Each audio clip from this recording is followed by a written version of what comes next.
अस्सलाम वालेकुम। मेरा नाम डॉक्टर फ़रताश है और मैं बुनियादी तौर पे एक यूरोलॉजिस्ट हूँ। मैं college of physicians and surgeons का फ़ेलो हूँ और आज जिस मौजू पे मैं आपसे गुफ्तगू करने वाला हूँ वो है पिनाइल इम्प्लांट।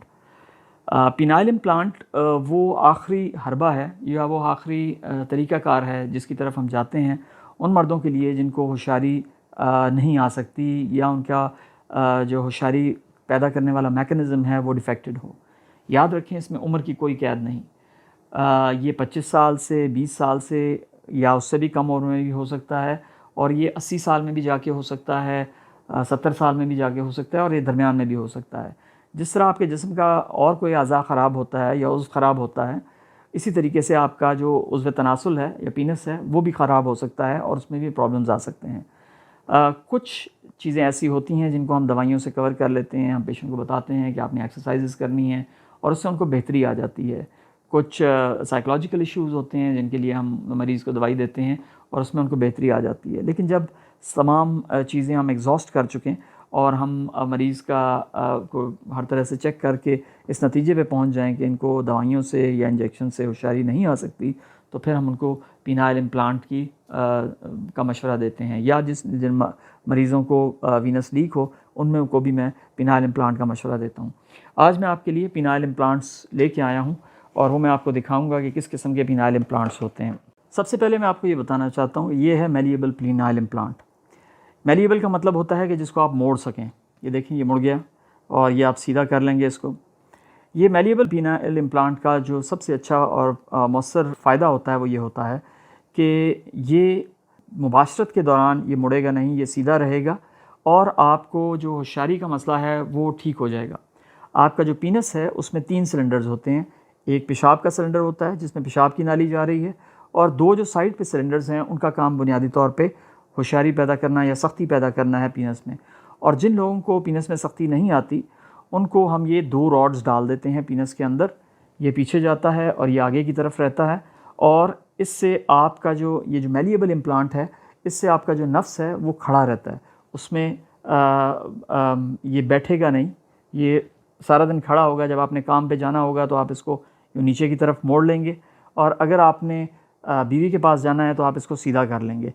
इस पिनाइल इम्प्लांट से ना तो आपके बच्चे पैदा करने की सलाहियत पे इफ़ेक्ट पड़ता है, ना आपकी पेशाब की नाली पे कोई इफ़ेक्ट पड़ता है। उसकी रीज़न ये है कि ये हम उन सिलेंडर्स में नहीं डाल रहे जो पेशाब की नाली गुजर रही है और आप मनी जो है वो भी पेशाब की नाली से आती है।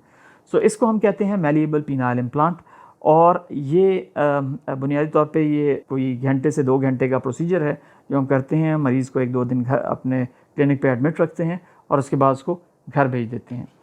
एक होता है non malleable implant. Non malleable implant जो है वो ये है। नॉन मैलिएबल का मतलब ये होता है कि नॉर्मल हालात में आपका जो पीनस है वो बिल्कुल जिस तरह अभी आपका है उसी तरह रहेगा और उस पीनस में भी हम ये 2 सिलेंडर्स डाल देते हैं।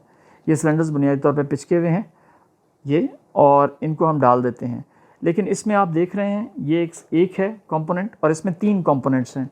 ये एक पंप है और ये एक रेजरवॉयर है।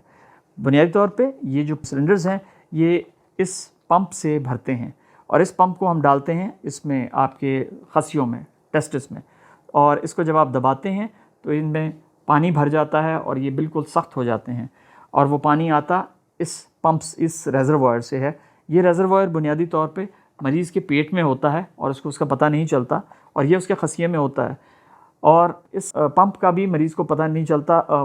मतलब जो देखने वाला है उसको नहीं पता चलता। मरीज़ को हम ट्रेन करते हैं कि इसको किस तरह आपने प्रेस करना है। ये जो 2 सिलेंडर्स हैं ये उसी तरह पीनस के अंदर होते हैं। तो ये 3 कंपोनेंट्स हैं जो लग के, और ये रेजरवॉयर है। तो आप जब इसको दबाएंगे पंप को तो ये होशियारी आ जाएगी और फिर जब एक बटन यहाँ पे है इसको दबाएंगे तो ये फिर दोबारा नीचे चला जाएगा। तो ये 2 किस्म के पिनाइल इम्प्लांट्स हैं। ये है इन्फ्लेटेबल पिनाइल प्रोस्थेसिस कहते हैं इसको, और इसको मैलिएबल पिनाइल प्रोस्थेसिस कहते हैं। और ये दोनों हम अपने क्लिनिक पे करते हैं उन मरीज़ों के लिए जिनको के पास और कोई चाराकार नहीं होता। अब अगला सवाल ये है कि डॉक्टर साहब क्या इसकी एज कितनी है, कितने अरसे तक चलता है? तो जो कंपनी क्लेम करती है वो 8000 साइकिल्स है। 8000 साइकिल्स का मतलब है कि 8000 दफ़ा आप इससे मुबाशरत कर सकते हैं, बल्कि इससे ज़्यादा ही इसको चलने के इम्कानात हैं। सो थियोरेटिकली वो ये कहते हैं, प्रैक्टिकली ये आप सारी ज़िंदगी भी चला सकते हैं प्रोवाइडेड कि आपको इसमें इन्फेक्शन ना हो या कोई और प्रॉब्लम ना हो।